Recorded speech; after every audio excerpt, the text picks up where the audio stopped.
Hi guys! Welcome back po sa aking YouTube channel. So sa video na to, ipapakita ko sa inyo kung paano magpadala sa post office dito sa Taiwan. Ano lang to, card lang to ipapadala. Pero ganito din yung proseso pag magpapadala kayo mga documents. 1 hour later. Ito guys, lalagay natin dito yung pangalan ko and pangalan ng aking pagpapadalhan. So, fill upan ko muna guys. Ayun. Tapos natin fill upan guys. Bigay na natin kay Cheche.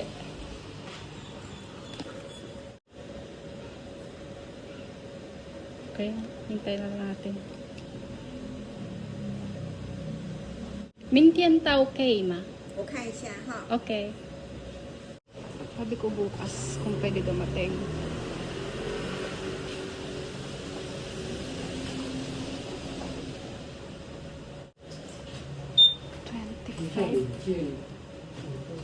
Ayun guys, 25. 明天或后天可不可以？明天没到就后天， Okay. 可以哈。好，那这样再给我15块哈。 How? Okay na guys, nakapadala na tayo. And 20年前的新建的 dahil Biyernes ngayon, Sabado bukas. Sa Lunes pa siya darating. Binigyan nga pala ako nito guys. Ayun. Ito. Parang resibo. Ayan.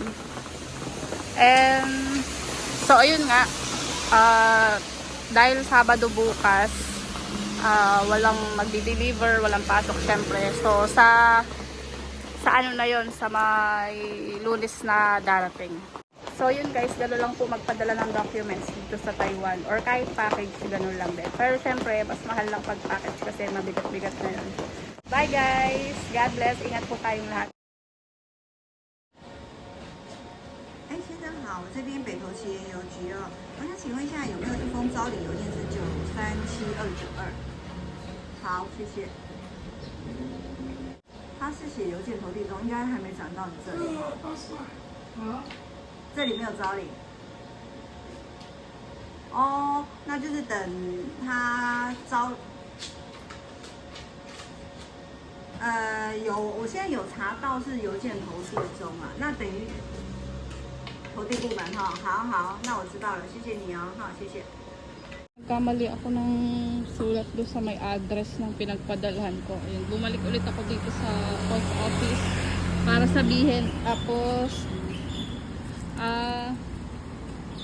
eto, guys, pinakita ko lang to. Ayun, tapos itinawag na nila doon sa may post office kung saan yung area ng pagpapadalhan.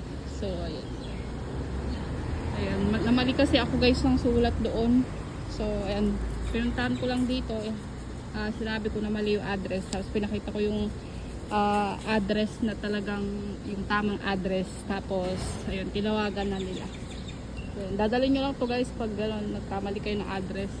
Kasi nung Friday ko pa yun pinadala, tapos ano na ngayon, Martes na, hindi pa rin dumadating. Tapos ayun, sabi nga nung pinagpadala ko is mali daw yung address. So yun, bukas darating na. So yun, thank you guys for watching. Ganun lang po yung gagawin nyo guys. Punta na sa office, tapos dalhin nyo to. Yung kagaya ng case ko na mali yung address. So ganun lang guys, ganun.